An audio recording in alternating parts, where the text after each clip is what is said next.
G'day, I'm Peter Sesselman, and today I'm going to try and get a bit more grunt out of this Cube practice amp that I have. So it's a Cube 10 GX, and what I'm basically going to do is I'm going to try make it a sealed cabinet, and I'm going to install a subwoofer type speaker, and that'll be interesting because I'm actually rebuilding the speaker which is currently inside it. So first thing to do, take the speaker out and have a look inside. Okay, so taking it apart, and this is the driver that's currently in there. Now, I suppose you could just swap the driver out with something which has a little bit more excursion in it, a little bit more movement, so you can get a bit more bass frequencies. Problem with that though is that this particular amp is a stereo amp, and what they've done here is they've made a dual coil speaker. So if you just put another driver in, you're only getting half the amp, so 5 watt. In order to get the full benefit of this amp, you kind of need a dual coil speaker. So why not just buy a dual coil replacement speaker, which has got a bit more excursion? Well, they're not that easy to find. I haven't found one yet. So what do we do then? Well, let's see how this goes. But I got a replacement or speaker repair soft edge. It fits on the speaker like that. So what I'm going to do is I'm going to replace, because this is a very stiff speaker.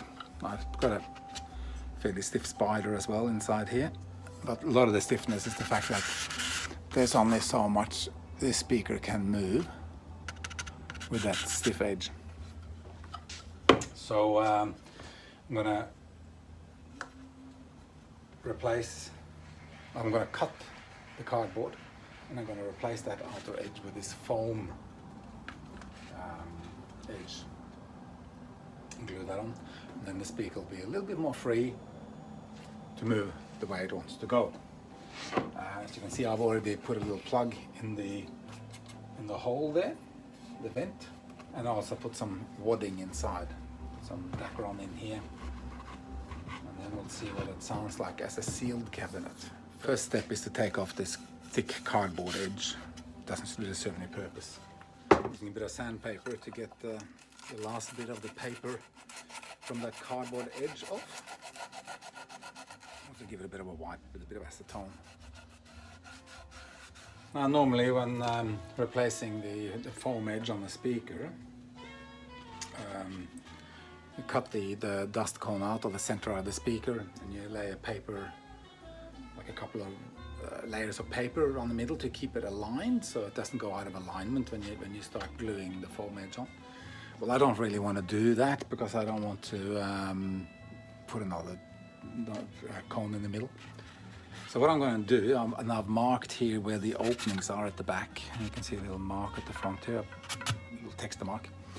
I'm going to cut the cardboard, but I'm going to leave 4 little bridge pieces there, where the holes are on the back, so I can easily cut those after it's glued together. And I'm hoping that that'll be enough to give me the alignment, so I don't need to cut the middle out. Anyway, we'll see how it goes. So with a little craft blade, I'm going in and I'm cutting right against the edge here, so where I made that little mark to leave the bridge piece, so I can do it afterwards. And then I'm just running the blade along the edge to where that mark is, and doing a little nick. Now that edge is basically cut.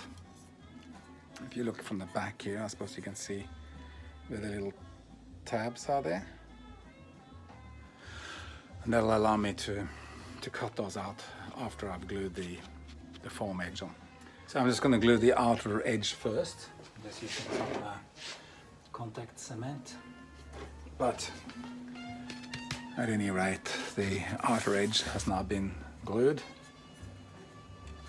So now we basically go around and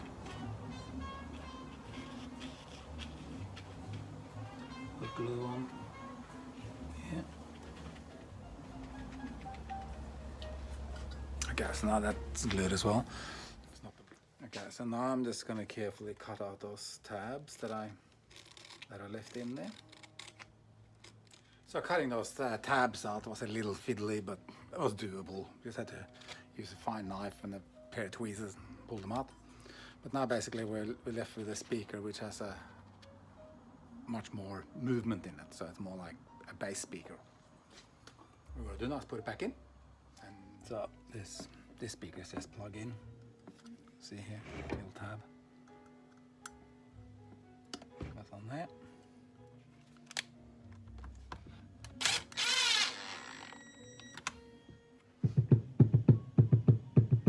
It seems like it has a warmer tone. I'll have to try it with the guitar to see what it actually sounds like. I'll do that up at the studio, so catch you there.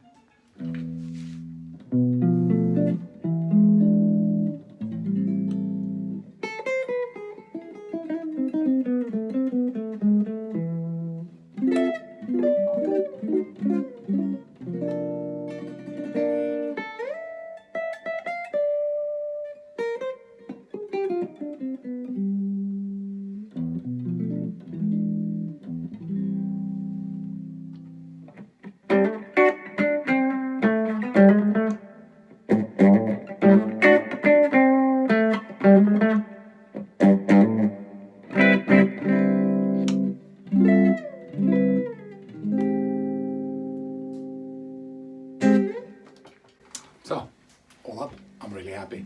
It sounds great. It sounds a lot warmer. Sounds bigger. Anyway, if you want to check out other things that I do and make, go to peterman.com.au and I'll catch you there. Cheers.